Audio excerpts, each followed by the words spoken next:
So here we go for a strategic session, a brief overview of blocks in this, the 1942 scenarios starting in June and lasting for 6 turns till November 42.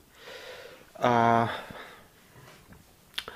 you can see, we have already deployed all the forces and we have a very strong Soviet defense around the Moscow and Leningrad area, while it seems weaker in the south, with just some units here and there guarding the Caucasus. The 3-1 along the Turkish border for the rule regarding bordering the Turkish border. The one in Tehran for providing the Soviets one extra production point, and the others trying to hold on the axis. We also see that the Soviets has two blocks in Sevastopol, and 2 units each in Oranienbaum and Leningrad.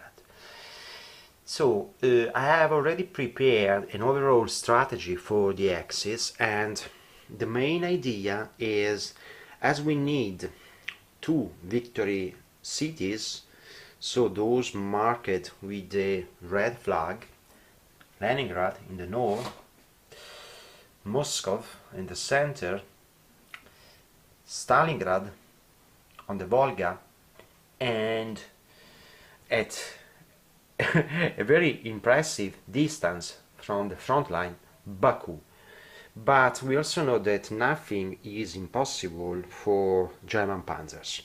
So what I've prepared here is a plan to get absolutely Stalingrad and then try to decide if we can get Moscow, which is closer, or if we can try the long rush for Baku. In this game we have been playing with the Chrome expansion, and the Soviet player has decided to put in play all the 3 cards, so basically he will be able to deploy the Soviet forts. He will play the NKVD once per turn, and also he will be able to put in play the Cossack mountain cavalry.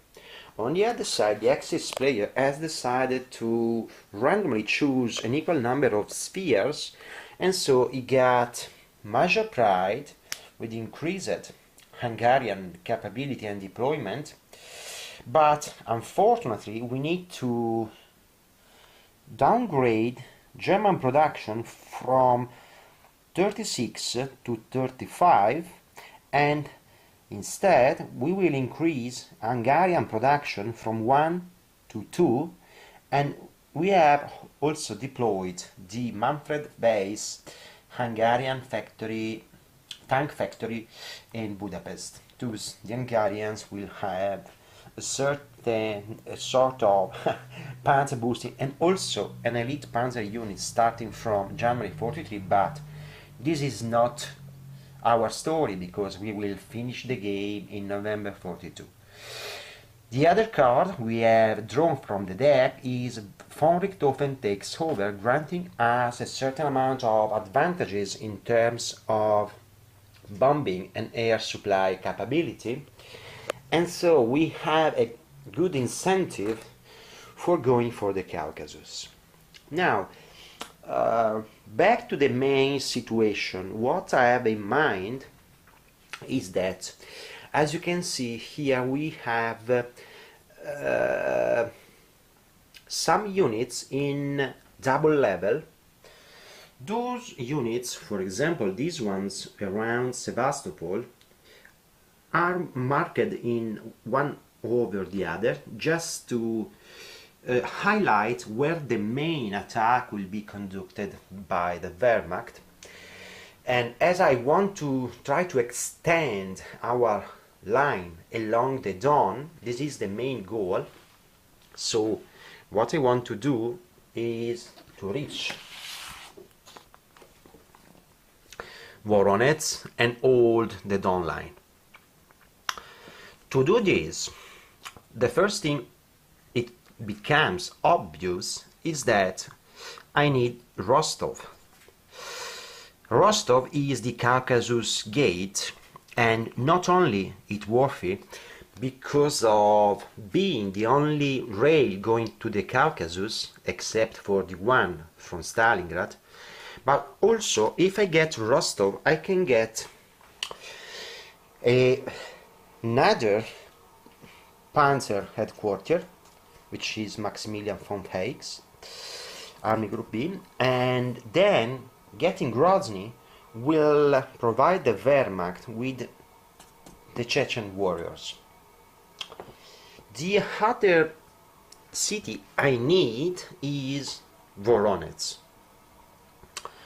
But having a larger view of the situation, what becomes obvious is that the Wehrmacht and her allies have not sufficient manpower to cover all the front line as it is. So what we need immediately is to get Sevastopol using the powerful Gustav cannon. And another thing I would like to do right in the north is try to reduce the counter-reserve bulge, so the Valdai Hills bulge, attacking in this point. Eliminating these Soviet units will not only granting the Wehrmacht with precious manpower, but also will free some units to overextend our lines along the Don. This is the second stage of our assault. So the first stage is we need Sevastopol to secure the southern flank, get the Kerch straight and cross it as soon as it's possible, get Novorossiysk, which is a very important harbor on the Black Sea, get Voronezh, because that's with Rostov, those will be the two main cities we need to cover our advance towards Stalingrad,